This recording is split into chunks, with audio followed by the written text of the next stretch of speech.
ارشاد ہوا وعباد الرحمن الذین یمشون علی الارض ہونا، اللہ کے بندے زمین پر آہستہ چلتے ہیں، وقار سے چلتے ہیں، ان کی چال ڈھال میں وقار ہوتا ہے، غیر مرتب ان کی چال نہیں ہوتی، ایک نشانی۔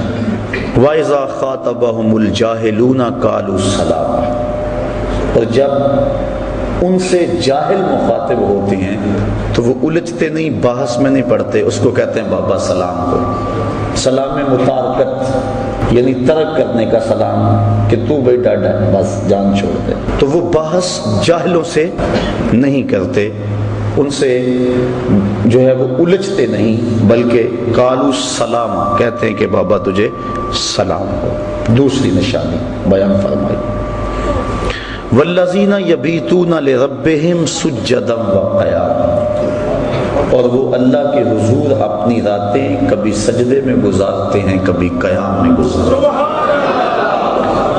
ان کی راتیں یوں ہی گزر جاتی ہیں۔ ایک دوسرے مقام پہ فرمایا تتجافی جنوبہم عن المضاجع، ان کی کروٹیں بستروں سے الگ رہتی ہیں، تو وہ راتیں اللہ کی عبادت میں گزارتے ہیں۔ حضرت عبداللہ ابن عباس رضی اللہ تعالی عنہ جو کہ رئیس المفسرین ہیں، فرماتے ہیں جس نے عشاء کے بعد 2 یا 2 سے زیادہ رکعتیں پڑھ لی، اللہ تعالیٰ اس کو رات جاگنے والے کا ثواب عطا فرمائے، اور وہ اس آیت کا مصداق ہوگا جو 2 یا 2 سے زائد رکعتیں رات کو نماز عشاء کے بعد پڑھ لیتا ہے۔ اللہ اکبر۔ اور ایک روایت کے لفظ ہیں کہ جو بندہ عشاء کی نماز جماعت سے پڑھتا ہے اس کو نصف رات تک جاگنے کا ثواب دیا جاتا ہے، اور جو پھر فجر کی نماز جماعت سے پڑھ لیتا ہے اس کو ساری رات جاگنے کا ثواب دیا جاتا ہے۔ اس لیے عشاء کی نماز بھی جماعت سے اور فجر کی نماز بھی جماعت سے، اس کا اہتمام ہونا چاہیے۔ اور اللہ والوں کی ایک نشانی یہ ہے کہ وہ اپنی راتوں کو بیدار رہ کے گزارتے ہیں، خوف و طمع کے اندر اپنی راتوں کو گزارتے ہیں۔ والذین یقولون ربنا اصرف عنا عذاب جہنم، اور وہ کیا کہتے ہیں، اے اللہ ہم سے جہنم کا عذاب پھیر دے۔ راتوں کو عبادت میں گزارنے کے باوجود ان کے خوف اور ان کی خشیت کا عالم یہ ہے کہ پھر بھی عرض کرتے ہیں مالک ہم سے عذاب پھیر دے۔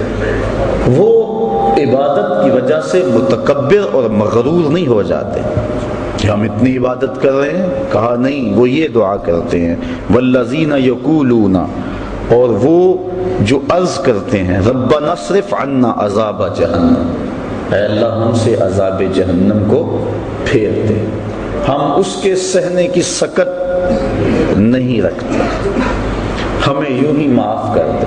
حضرت غوث اعظم شیخ عبد القادر جیلانی رحمۃ اللہ تعالی علیہ اللہ کی بارگاہ میں عرض کرتے ہیں مالک مجھے نابینا اٹھانا قیامت کے دن، تیرے بندوں کے سامنے شرمسار ہوں گا۔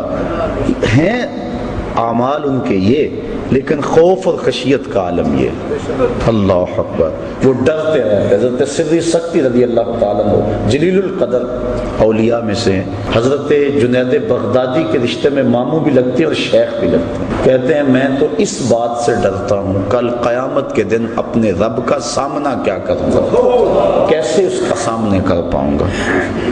ساری دنیا اس بات سے ڈرتی ہے، لیکن شہر اقبال کے باسیوں، اقبال نے اس سے بھی آگے کی بات کہہ دی۔ اقبال کہتا ہے لوگ تو کہتے ہیں کہ یا اللہ حضور کی بارگاہ میں عرض کرتے ہیں کہ اپنی کملی میں مجھے چھپا لیں، میرے عیبوں کو چھپا لیں، قیامت کے دن میرا نامہ اعمال جو ہے وہ جب تلے تو آپ کرم نوازی فرما دیں۔ ساری دنیا یہ کہتی ہے، حضور سے بھی عرض کیا جاتی ہے، دکھڑے سنائے جاتے ہیں کہ میرے عیب اپنی چادر رحمت میں چھپا لیں، لیکن اقبال کی فکر دیکھیے، اس نے کہا کہ مالک ساری زمانے کے سامنے چاہے میرے عیب نشر ہو جائیں لیکن حضور کے سامنے نشر ہو۔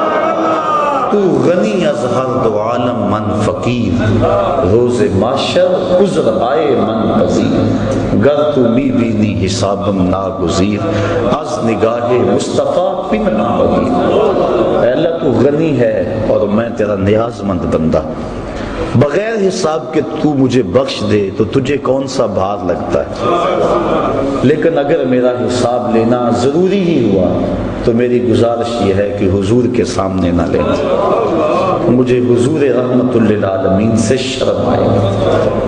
کیسا عشق ہے اور کیسی محبت ہے جناب رسالت مآب صلی اللہ علیہ وآلہ وسلم سے۔